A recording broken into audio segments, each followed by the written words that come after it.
घर में रोज बिना वजह झगड़ा होता है, छोटी छोटी बातों पर मन अशांत रहता है। लक्ष्मी आती तो है पर टिकती नहीं। तो ध्यान से सुनिए, क्योंकि शास्त्र कहते हैं झगड़ा लोगों की गलती से नहीं, घर में छिपी कुछ अदृश्य भूलों से होता है।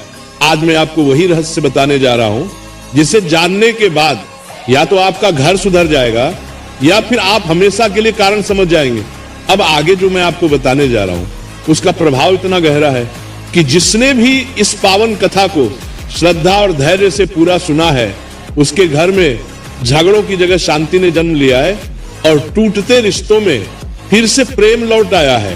और प्रेम से बोलिए राधे राधे।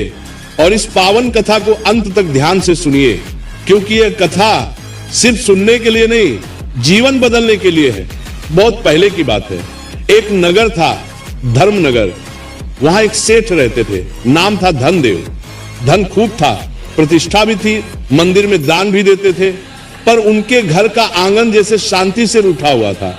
सुबह होते ही तकरार, भोजन पर कटु वचन, छोटी बात पर आग, और रात होते होते मन का भार इतना कि कोई किसी से आंख मिलाकर न बोले। उनकी पत्नी कहती मैंने क्या बिगाड़ा।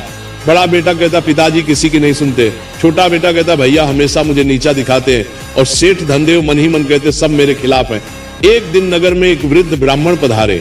देह पर धूल लगी थी, चेहरे पर तेज था और वाणी ऐसी की जैसे भीतर के बंधन खोल दे। लोग उन्हें शांतिदास कहते थे। सेठ धनदेव ने सुना कि ये शास्त्रों के ज्ञाता हैं, घर गृहस्थी के दोष भी समझते हैं। सेठ ने उन्हें आदर से बुलाया, पांव धोए, आसन दिया, फल पानी रखा और फिर एक सांस में कह दिया महाराज मेरे घर में सुख नहीं टिकता, झगड़ा रोज होता है। कारण बताइए, उपाय बताइए। मैं दान करता हूं, पूजा करता हूं, फिर भी घर में आग क्यों?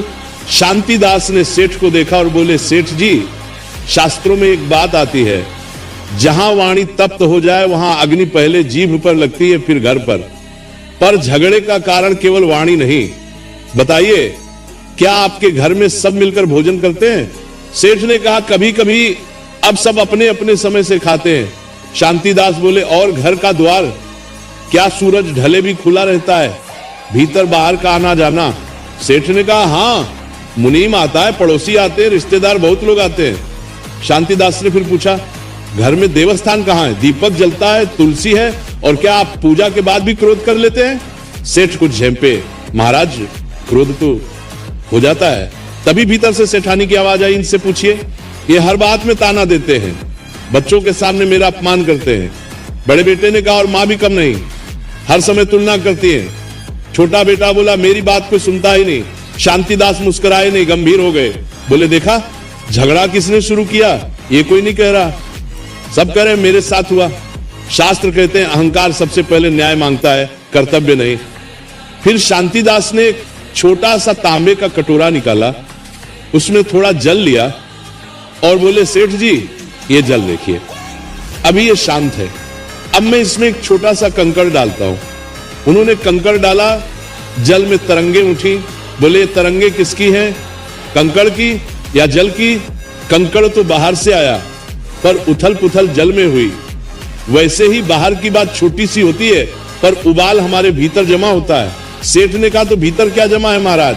शांतिदास बोले तीन दोष जिन्हें शास्त्र गृह कलह के मूल कहते हैं। पहला कटुवाणी और अपमान, दूसरा असमान मान सम्मान, यानी किसी को ऊंचा और किसी को नीचा समझना।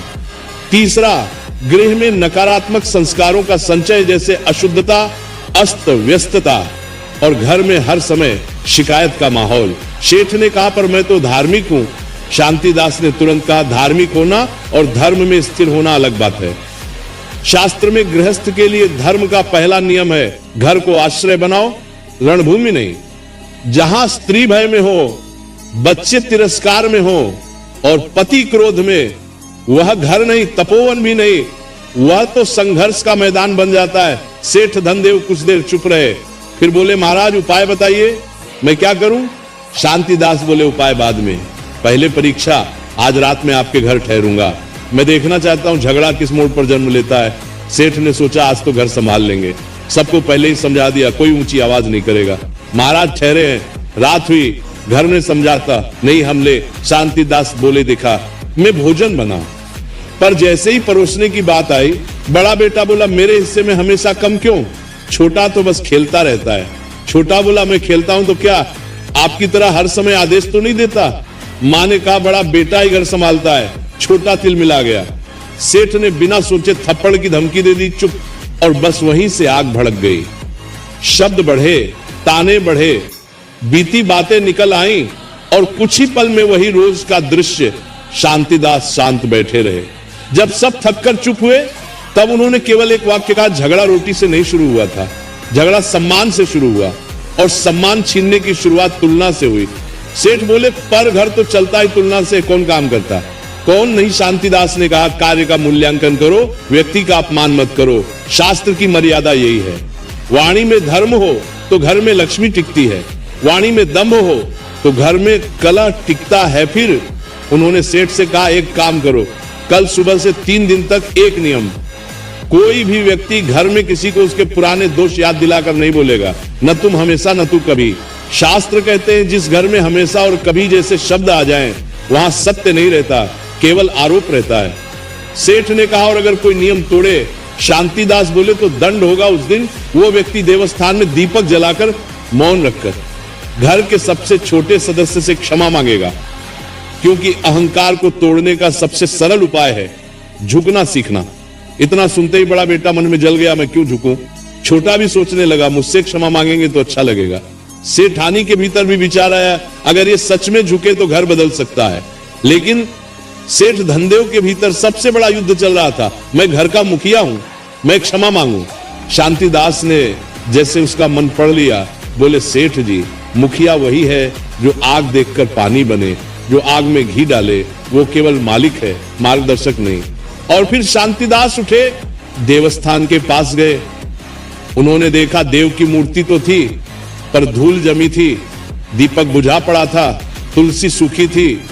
उन्होंने धीरे से कहा जहां ईश्वर की स्मृति केवल दीवार पर रहे और हृदय में न उतरे, वहां वाणी का नियंत्रण टूटता है, और जब वाणी टूटती है तब संबंध टूटते हैं।